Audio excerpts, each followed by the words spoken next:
Exam conduct చేసిన దగ్గర నుంచి 20 రోజులు, 10 నుంచి ఒక 20 రోజులో లేదంటే 21 రోజో, 25 రోజుల్లో మనకి రీవాల్యుయేషన్ పేపర్స్ అనేది కరెక్షన్ చేసి మనకి రిజల్ట్ అనేది రిలీజ్ చేస్తారు.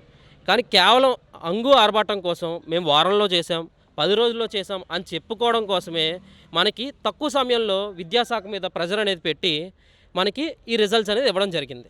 సో ఇందులో భాగంగా కేవలం రీవాల్యుయేషన్‌లో 60,000 మంది అప్లై చేస్తే 11,000 మంది ఫెయిల్ చేశారు. పాస్ అయ్యి ఉన్నారు ఆళ్ళంతా కూడా. విద్యాశాఖ కేవలం ఎస్ఎస్‌సి బోర్డ్ మాత్రమే రిలీజ్ చేసిందండి ఆ డేటా. నేనో ఇంకెవరో చెప్తున్న డేటా కాదు.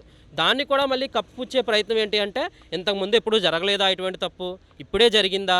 ఇన్ని సంవత్సరాల్లో ఇంతకుముందు ఎప్పుడు ఫెయిల్ అవ్వలేదా విద్యార్థులు? రీవాల్యుయేషన్, రీకౌంటింగ్ అనేది కామను అనే విషయం చెప్తా ఉన్నారు. కానీ నేను విద్యాశాఖ మంత్రిని అయితే అడుగుతా ఉన్నా. అయ్యా విద్యాశాఖ మంత్రి గారు, రెడ్ బుక్ రాజ్యాంగం అనేది కాదండి. అంబేద్కర్ గారు రాసినటువంటి ఒక రాజ్యాంగం అనేది కూడా ఉంది.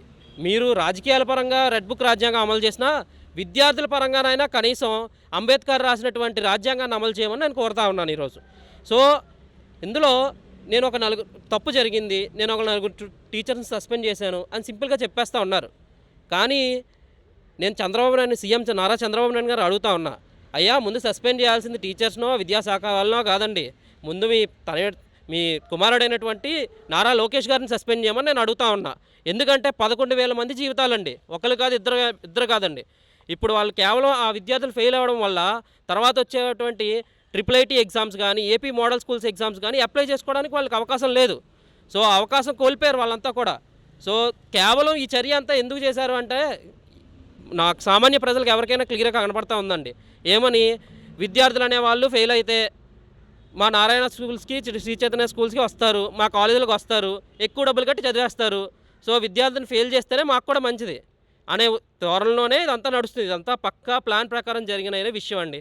ప్రతి ఒక్క పేద ప్రజలు కూడా ఈరోజు కూటమి ప్రభుత్వం కండక్ట్ చేసిన ఫస్ట్ ఎగ్జామ్కే ఇంత ఇబ్బంది జరిగింది అంటే, ఇంకా ఇంటర్ కానీ, డిగ్రీ కానీ, యూనివర్సిటీ జరిగే ఎగ్జామ్స్లు కానీ ఎన్ని అవకతవకలు జరుగుతాయని మాకు భయంగా ఉంది.